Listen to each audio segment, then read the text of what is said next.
I'll tell you, man. I mean, leaving the theater, like you said, you guys were cheering at the end.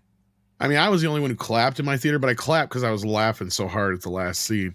But no, so overall, this movie is great. Again, I want to see it again before I really truly say if it's better or worse than part 3, because I just laughed so much during this movie. Martin steals the show.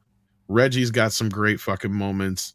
I mean, and the slap business, I think you even had the scene up from it in there.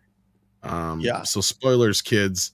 Like, yeah, they do actually address the slap in a way. Oh, tell me. I must have missed that. Oh, okay. Well, they do it brilliantly. It's when Will's having I think the last of his panic attacks, and he goes into this vision thing. Yeah. And not only does Martin smack him out of it, right? He just for no good fucking reason just starts smacking him like 3 or 4 times.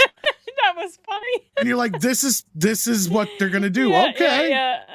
That's it. That's the scene right there. Yeah, that was funny. He just smacks the shit out of him. And at some point you're like, I think he's really smacking him. Yeah, you're like, okay, this is what I'm doing to kind of say I'm sorry. And I thought I heard a rumor like they even tried to get like a Chris Rock cameo or something like in this movie. And he turned it down. Because they were gonna. So I wonder if they weren't gonna have. I'm glad. You know, there's a lot of choices. I think it would have been too distracting. I agree. And I'm glad they didn't do that. Been a bit cringe. I think so. I think the way they did it here, and plus the whole plot of putting Will in this position, like that's the thing.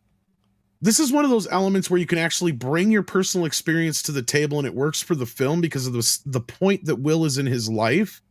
Like he's in his midlife crisis. This is a big point brought up earlier in the film.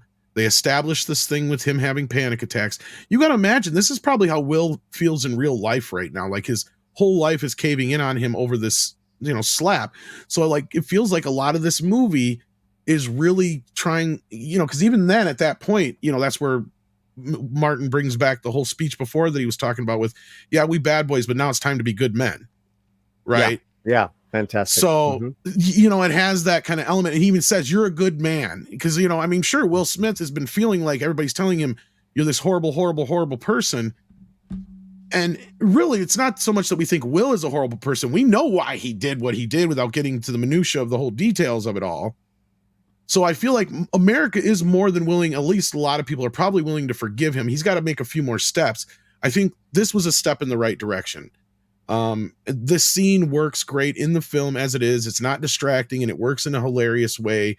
It allows you to laugh at Will with Will. Martin being the guy sitting there just smacking him around just works so brilliantly in the scene. So, and what's funny is that earlier, I didn't even think of that until you brought it up. It's there, and now all they're like, "Oh my God, you're so right." His whole redemption, everything, brilliant. Anything else you wanted to add before I go to Sin? Well, I don't want to steal too much of the thunder from other people because, Reggie gets the best moments in the film otherwise, and I mean the dynamic between this father-son stuff that's going on there. Like I said, this is the refreshing part of this film. There's not only a strong family message in this movie, but strong what it means to be a father, a strong male, a husband, a protector.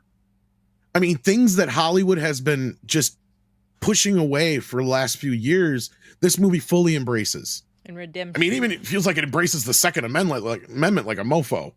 Yeah.